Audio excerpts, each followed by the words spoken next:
Bismillahirrahmanirrahim. Assalamualaikum warahmatullahi wabarakatuh. Alhamdulillah. Wassalatu wassalamu ala rasulillah wa ala alihi wa sahbihi wa man walah wa ba'd. Saudara-saudariku, semoga video ini menemui kita semua dalam keadaan yang sehat, giat dan semangat untuk menunaikan ibadah, dan selalu optimis untuk menjadi pribadi yang lebih baik sampai kita berpulang kepada Allah Subhanahu wa Ta'ala. Teman-teman, satu kali sahabat junior Abdullah bin Abbas radhiyallahu taala anhuma, kebiasaannya yang sering mengamati perubahan fase bulan di malam hari menjadikan beliau terdorong untuk bertanya pada Rasulullah SAW, mengapa bulan itu terlihat berubah fase-fasenya. Kadang-kadang dia berbentuk sabit, kadang-kadang penuh, kadang-kadang tak nampak, tak terlihat. Satu fase itu disebut dengan hilal, perubahannya yang tadi begitu beragam, jamaknya disebut dengan ahillah. Maka menariknya dari pertanyaan itu, turunlah respon langsung dari Allah Subhanahu wa Ta'ala dengan hadirnya Al-Quran surah kedua Al-Baqarah di ayat 189. Allah Subhanahu wa Ta'ala berfirman, Yas'alunaka 'anil ahillah, qul hiya mawaqitu lin-nasi wal hajj. Yas'alunak, mereka bertanya kepadamu Muhammad sallallahu alaihi wasallam 'anil ahillah, tentang perubahan fase-fase bulan. Sedikit dulu sebelum kita bicara agak lebih dalam, satu pertanyaan ditanyakan oleh sahabat mulia, tapi respon jawabannya menggunakan bentuk mudhari' dan jama'. Baik, mudhari' itu kalau lebih mudah ingin kita bisa pahami, pemaknaannya bisa present, continuous, and future. Kekinian, hadir, kemudian juga continuous, terus berlangsung, mustamir, dan juga ifadatul istiqbal, future, sesuatu yang akan datang. Dan bentuknya jama', ingin memberikan kesan bahwa bukan hanya sekarang, present. Ibnu Abbas bertanya kepada Nabi SAW, namun persoalan ini akan menjadi perbincangan orang-orang juga di masa depan, yang mungkin akan bertanya, mungkin juga akan mencoba menganalisis, menghadirkan diskursus yang melahirkan satu kesimpulan. Apa dibalik perubahan fase-fase bulan ini, manfaatnya bagaimana, dan dampaknya pada proses kehidupan sosial manusia. Ini yang menghadirkan satu kaidah, al-ibratu bi umumil lafzi la bi khususis sababi. Jadi hukum itu, hikmah itu, hasil itu bisa disimpulkan dari keumuman lafadznya, tidak dilihat spesifik pada sebabnya. Jadi walaupun yang bertanya seorang anak kecil menjelang remaja tentang satu peristiwa atas dasar keingintahuannya, yang dilihat adalah respon keumuman lafadznya. Dan respon inilah yang menjadikan pembenaran atas mukjizat Al-Quran. Sampai sekarang pun tentang proses-proses hilal ini, fase-fase perubahan bulan, masih menjadi perbincangan, penelitian, dan juga pelahiran kesimpulan sampai kini. Ini menunjukkan kebenaran dari apa yang disampaikan Allah Subhanahu wa Ta'ala dalam Al-Quran. Lalu kita masuk pada inti jawabannya. Qul hiya, katakan Muhammad SAW bahwa proses-proses fase-fase hilal itu, perubahan-perubahan bentuk bulan yang tampak dari kita citranya di bumi ini, ya hiya, itu semua mawaqitu linnas, bisa dianalisis, dilihat, yang menunjukkan satu pedoman tentang penetapan waktu yang bermanfaat untuk kehidupan manusia. Jadi simpelnya kalau kita lihat bulan ini, kita tahu nih ada perubahan-perubahan waktu. Nah inilah yang nanti secara pengetahuan yang detil, baik dari proses pengamatan, ru'yat, ataupun perhitungan yang presisi hisab, kita tahu dari proses itu ternyata berpengaruh pada perjalanan waktu. Yang secara simpel orang-orang dulu melihat nih, kalau purnama, oh ini tengah-tengah bulan. Kalau nggak kelihatan sama sekali, oh itu akhir bulan yang akan membentuk satu bulan baru. Penandanya nanti akan tibanya satu hilal ketika posisi matahari, bulan, dan bumi ada satu pada garis yang sama, ya, itu disebut dengan ijtima atau konjungsi. Dan saat nanti mataharinya tenggelam, nah, bulan sebelum tenggelam masih nampak bagian kecil cahayanya. Nah, itu menunjukkan bulan baru di hari baru. Itulah yang sering kita kemudian lihat, usahakan untuk penampakannya sampai dengan era kini, setelah melewati belasan abad yang lalu. Jadi manusia dulu itu simpel sekali. Kalau bulat, nah itu berarti pertengahan bulan. Kan? Kalau tidak ada sama sekali nggak nampak, oh ini proses akhir bulan yang akan menuju pada bulan baru. Nanti kalau tampak sabit sedikit misalnya, kan mau penuh ke tengah terus hilang sebagian, nah itu juga menunjukkan dari mulai awal-awal sampai ke tengah bulan sampai bulan berakhir. Jadi dengan melihat bulan kita tahu sesungguhnya ini sudah masuk ke apakah awal bulan, pertengahan bulan, atau akhir bulan. Jadi kalau menggunakan kalender Hijriah untuk gajian enak banget ya. Tinggal lihat ke langit malam-malam, lihat bulan, oh akhir bulan mau gajian nih gitu. Baik. Balik wal hajj. Demikian pula untuk menentukan waktu haji. Jadi ada konteks harian kalau kita ingin mengatur waktu bulanan. Bukan ingin menunjukkan waktu pagi, siang, sore, ke malam. Kalau itu kita gunakan patokan matahari. Karena itu untuk waktu sholat digunakan matahari. Karena penunjuk harian yang berbeda. Tapi kalau kita ingin ambil fase menuju bulanan, perpindahan awalkah, tengahkah, atau harikah, yang nanti pergantian itu akumulasinya menunjukkan waktu tahunan, setahun 12 bulan, maka patokan paling presisi adalah bulan, perubahan fase-fasenya. Ahillah, jama' dari kata hilal. Ya, ini bagian pertama. Yang kedua, bisa juga menunjuk pada rutinitas kegiatan ibadah yang sifatnya bisa menunjuk bulanan atau akumulasi bulan. Seperti bulanan ada puasa Ayyamul Bid setiap pertengahan bulan. Ya, simpelnya lihat, ya kalau bulannya sudah tengah-tengah yang purnama, ya pertengahan bulan, udah masuk purnama itu ya sudah, ini berarti masuk tanggal 13, 14, atau 15, itu Ayyamul Bid, ya pertengahan bulan.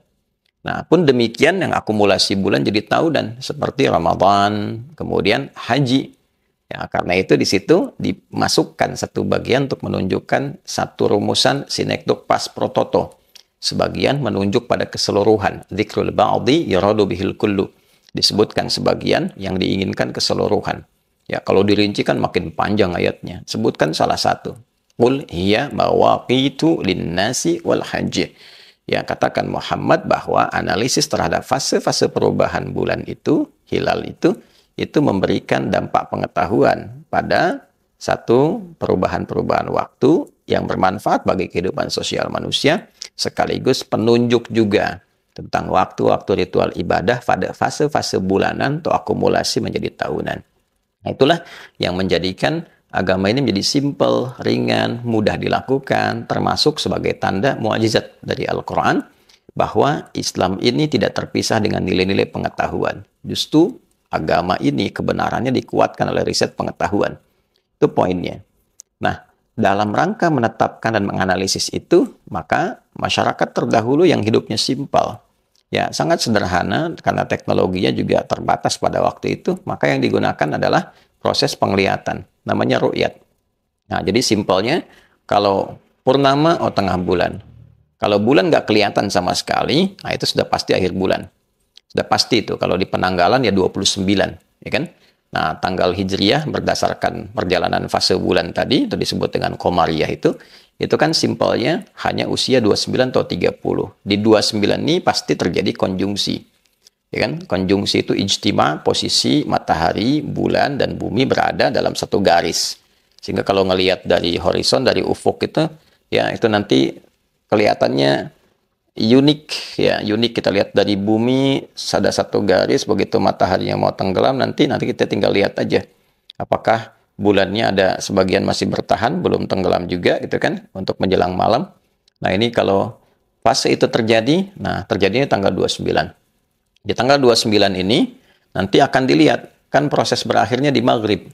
Ya, maghrib. Jadi kalau kita mau belah itu sederhana. Kalau matahari terbit itu sudah masuk ke fase mulai mau pagi, matahari tenggelam, nah berarti mulai masuk fase mau malam. Di hal yang sederhana ini sangat simpel sekali. Waktu dibagi dua, siang dan malam, lail dan nahar. Ya kan, pembuka untuk malamnya dari matahari tenggelam sampai ke atas gelap gitu kan. Nanti pembuka untuk pagi ke siangnya dari mulai matahari terbit. Nah, saat matahari tenggelam ini artinya sudah mau masuk kepada waktu yang baru di malam hari. Jadi, ketika itu terjadi posisi konjungsi ijtima, ini menunjukkan tanggal akhir dari satu bulan, tanggal 29. Nah, hanya nanti problemnya ini ijtimanya terjadinya apakah sebelum maghrib atau setelah maghrib. Ya kan? Nah, terus posisi bulannya ada di mana saat dalam posisi konjungsi ini?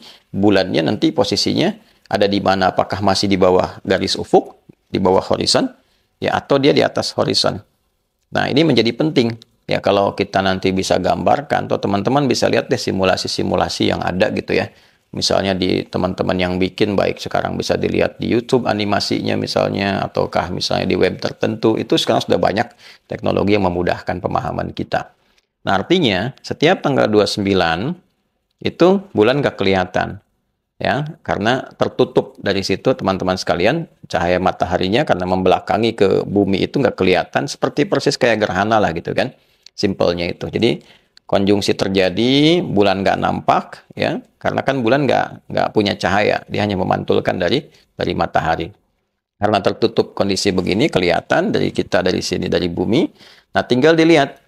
Yang paling enak itu kan ngelihatnya kayak di pantai, gitu kan? Kan ngelihat sunset kan lebih jelas gitu. Ketika turun maka cahayanya lebih mudah. Karena itu orang-orang yang melihat, yang ru'yat tuh banyak di dekat-dekat pantai atau tempat-tempat tinggi misalnya, yang mudah untuk mengamati itu, kayak di gunung misalnya, atau bukit, atau gedung-gedung tertinggi yang bisa dijangkau. Singkatnya, tanggal 29 itu terjadi, tinggal dilihat nih, apakah satu, posisi bulannya ini di bawah horizon, di bawah ufuk, masih di bawah, gitu kan? Atau berada di atas nih kondisinya. Ya, terus waktunya apakah sebelum maghrib atau setelah maghrib? Ya, kalau setelah maghrib kan sudah masuk ke waktu baru, gitu kan? Nah, udah otomatis tuh nggak akan kelihatan karena posisi ini tidak memungkinkan dan tidak ideal untuk terlihat karena sebelumnya pasti di bawah. Nah, kalau terjadi tanggal 29, teman-teman sekalian, begitu mataharinya tenggelam di barat itu, ya, kemudian tiba si bulannya masih di bawah ufuk, ya, hilal ini masih di bawah ufuk, maka ini dipastikan tidak akan terlihat, ya. Kemudian juga secara hitungan hisab ini di bawah 0 tidak mungkin sudah masuk kepada fase yang baru, maka dipastikan akan digenapkan. Simpelnya begitu. Kalau ru'yat tuh nggak pakai hitungan, pokoknya dilihat. Kalau nggak kelihatan, sudah selesai. Digenapkan bilangannya jadi 30 hari di waktu itu. Misalnya sekarang Dzulqia'dah nih, nggak kelihatan nih hilalnya, sudah genapkan jadi 30 hari. Jadi nanti lusanya baru kemudian tanggal 1 bulan Dzulhijjah. Simpelnya begitu. Ya, kalau hisab standarnya begini. Dia kalau di atas 0 derajat, ini garis horizon ufuk nih. Terus matahari tenggelam di barat, gitu kan? Kemudian bulan kan baru mau terbit nih. Ya, tapi dalam terbitnya kan dia ikut turun juga tuh. Ya, baru nanti malamnya dia naik. Nah, menariknya begini. Begitu mataharinya misalnya terbenam, tinggal lihat posisinya nih. Ya.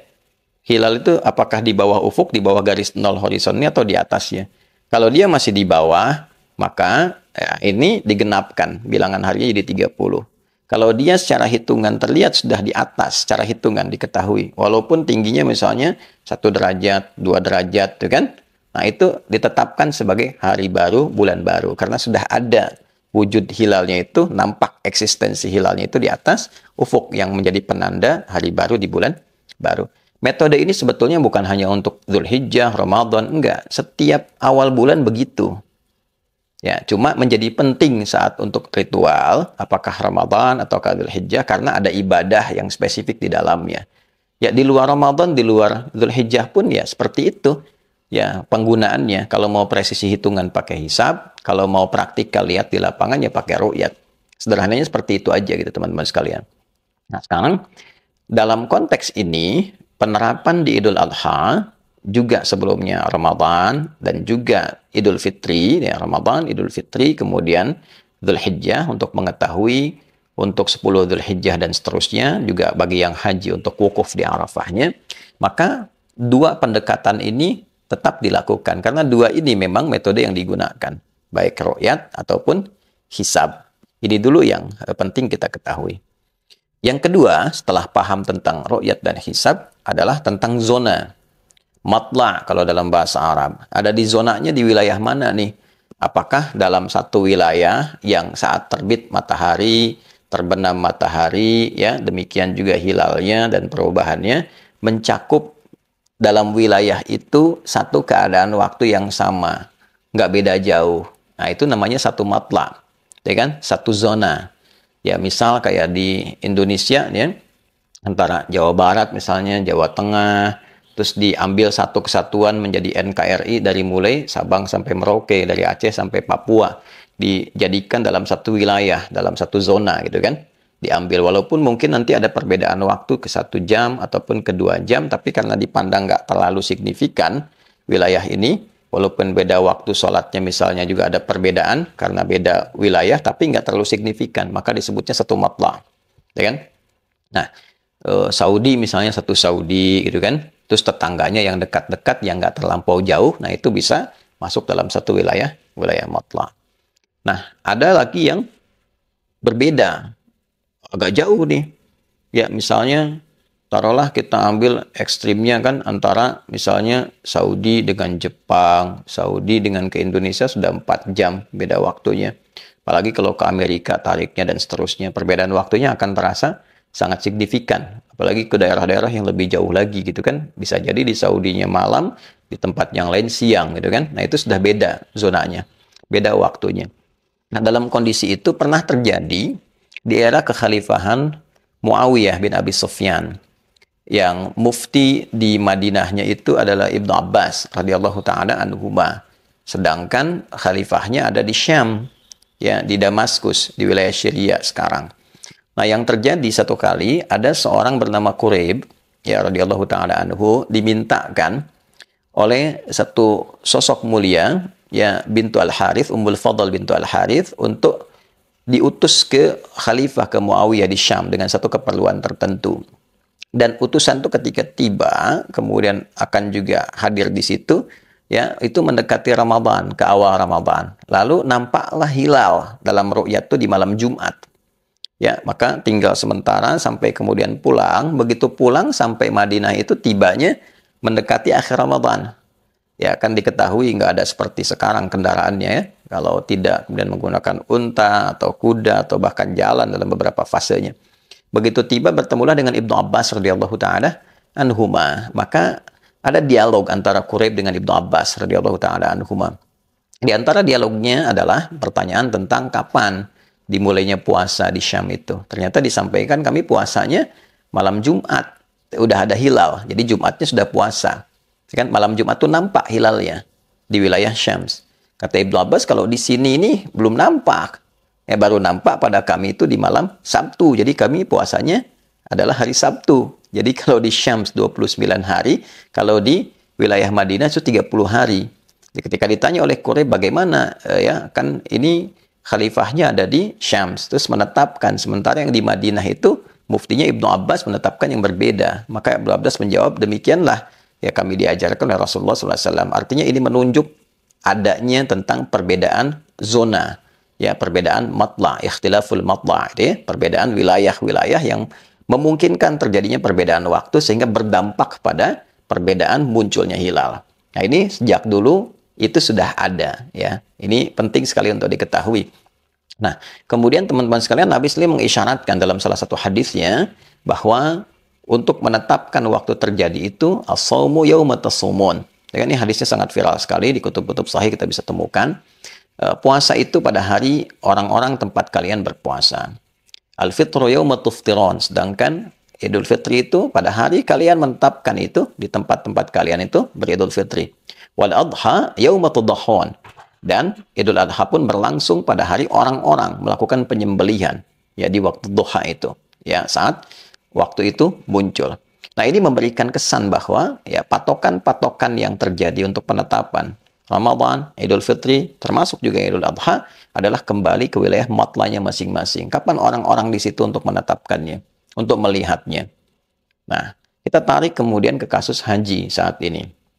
Teman-teman harus bedakan antara orang berhaji dengan orang yang tidak berhaji. Oke? Kemudian yang kedua, dari segi waktu pelaksanaan, baik itu yang berhaji di sana atau ibadah yang bukan haji, yang berlangsung di luar wilayah-wilayah orang haji. Oke, langsung kita praktekkan.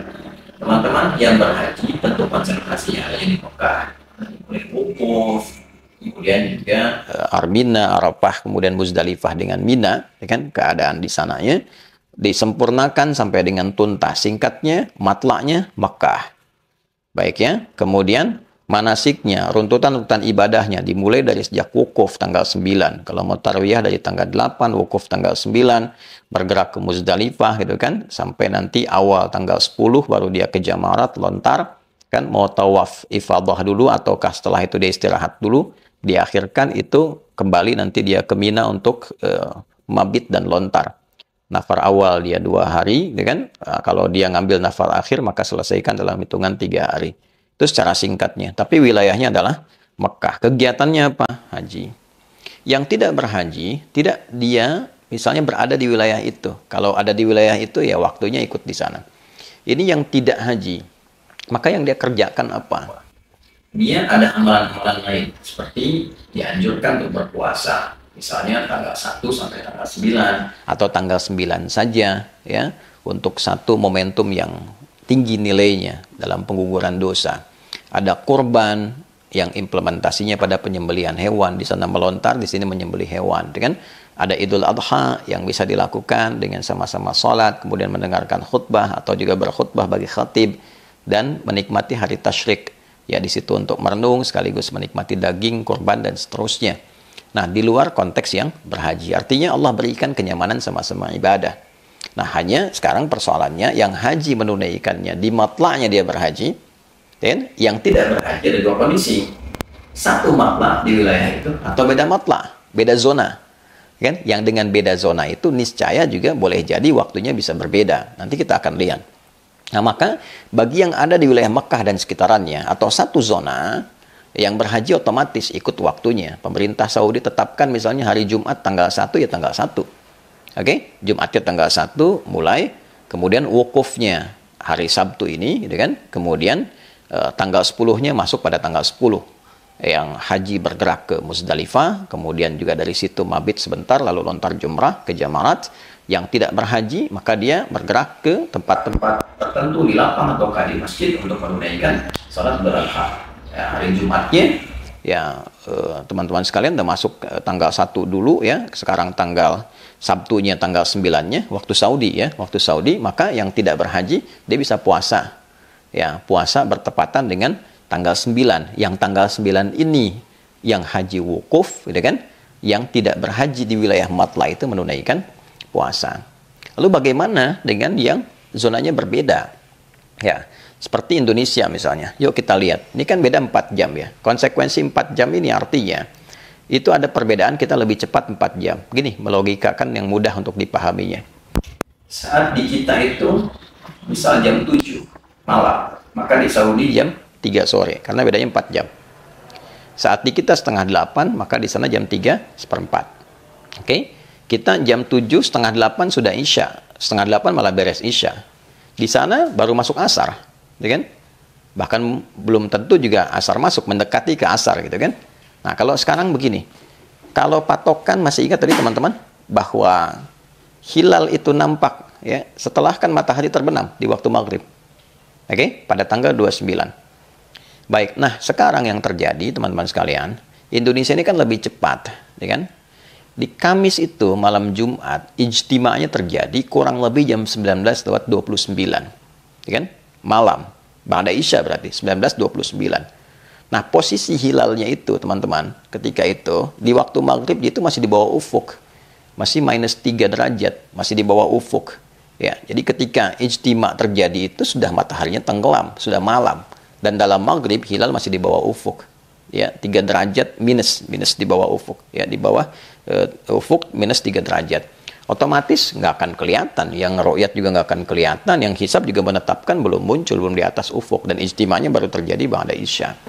Otomatis rumusnya gampang, genapkan Jumatnya adalah hari ke-30. Nggak mungkin ditetapkan tanggal 1. Ya mustahil karena memang masih di bawah ufuk. Kalau tetapkan tanggal 1 salah penanggalan kita di Indonesia.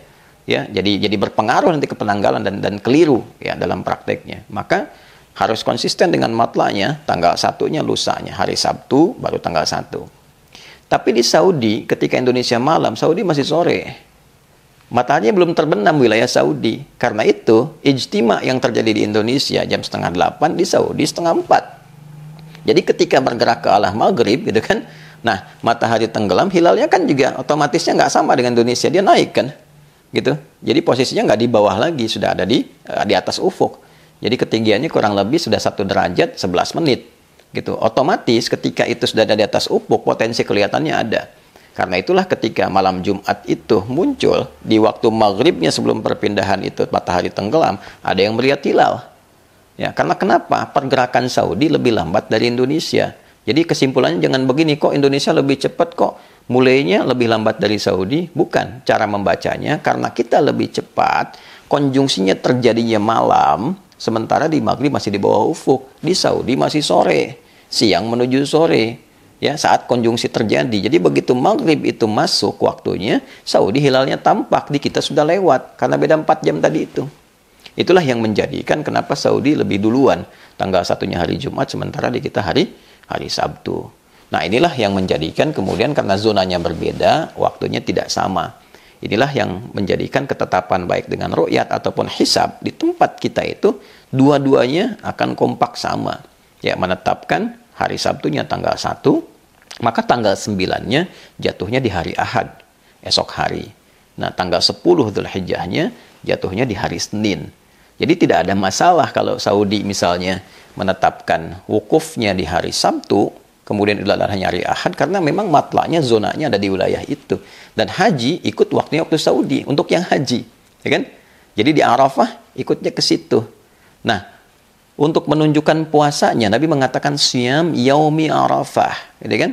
Puasa di saat waktu orang wukuf di Arafah. Waktunya kapan? Tanggal 9. Yaum Arafah. Yaum itu kan menunjuk waktunya. Tanggal 9-nya. Makanya Nabi tidak mengatakan siam wukuf Arafah. Ya, kalau sudah menggunakan wukuf ya selesai masalahnya.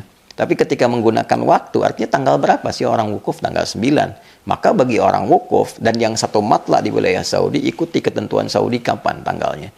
Bagi kita yang memang tidak haji dan zonanya berbeda dan tidak menunaikan haji, maka yang kita ikuti adalah penanggalan wilayah setempat. Ya kan? Nah, pemerintah tetapkan kapan nih? Hukmul hakim yarfa'ul khilaf. Kalau sudah pemerintah tetapkan, sudah perbedaan-perbedaan selesai. Nah, kemudian sekarang kompak juga, alhamdulillah. Baik ormas ataupun juga pemerintah satu tempat. Sebetulnya bukan karena pemerintah atau ormas, metodologinya apakah ru'yat atau hisab. Nah, dua-duanya baik ru'yat atau hisab di Indonesia sama, menunjukkan waktu yang sama. Gitu. Ini satu gambaran dengan pandangan satu hukum. Jadi menurut kami dalam konteks ini adalah jangan dilihat misalnya karena sana lebaran haji maka ikut orang haji. Tidak demikian juga. Yang ikut orang haji itu yang hajinya ikut pemerintahan setempat. Yang kedua adalah matla yang ada di situ ikuti waktu pemerintah setempat. Tapi kalau kita misalnya zonanya berbeda, teman-teman sekalian, zonanya tidak sama, ya agak tidak mudah juga untuk diikutkan. Coba gambarkan begini. Ambil wilayah yang sangat ekstrim ya, ketika Saudi siang, misalnya tempat lain malam. Bagaimana kalau terjadi tiba-tiba, mohon maaf ya, tanggal 9 di Saudinya itu baru pagi, daerah lain sudah malam. Kan nggak dapat juga waktunya, karena tidak sama. Ya kita aja kan 4 jam, ya kan? Nah, Saudi masuk sore, kita udah malam hari. Saudi siang, kita udah mau maghrib. Gitu kan? Nah, itu kan sudah tidak sama. Walaupun dalam konteks itu, ya tentu saja saling menghargai itu penting. Jadi kalaupun ada yang berpandangan satu wilayah sama Saudi, kapan ya ikut Saudi. Simpelnya begitu, karena ini lebaran haji, ikutnya ke waktu haji. Ya dihargai pendapat itu, tidak usah menjadi satu pertentangan yang dalam. Ya, tapi tetap juga pengetahuan yang dalam itu penting dilakukan supaya membuat keadaan itu kita lebih mudah, lebih presisi sesuai dengan turunan-turunan, dan berbahagianya alhamdulillah. Jadi berbagai macam pendekatan ini membuat kita lebih banyak mendapatkan tambahan wawasan. Lebih banyak bisa menambah porsi pengetahuan yang dengan itu kita merasakan kenikmatan berislam dengan cara yang baik. Jadi kalau ada pertanyaan kapan tanggal 9-nya, kapan Idul Adha-nya, tadi telah kita jelaskan. Dan kami secara pribadi saya lebih cenderung mengambil pendapat tentang perbedaan zona tadi. Jadi tanggal 9 itu hari Ahad untuk Indonesia ya. Tanggal 10-nya kemudian hari Senin untuk Idul Adha-nya. Dengan tetap menghormati pandangan-pandangan lain yang tentu punya argumen-argumen juga yang dipertanggungjawabkan baik dalam konteks pelaksanaan pun di hadapan Allah Subhanahu wa taala. Terima kasih, semoga bermanfaat. Maafkan saya. Semoga Allah menjadikan kita pribadi yang lebih baik untuk seterusnya. Adi Hidayat. Assalamualaikum warahmatullahi wabarakatuh.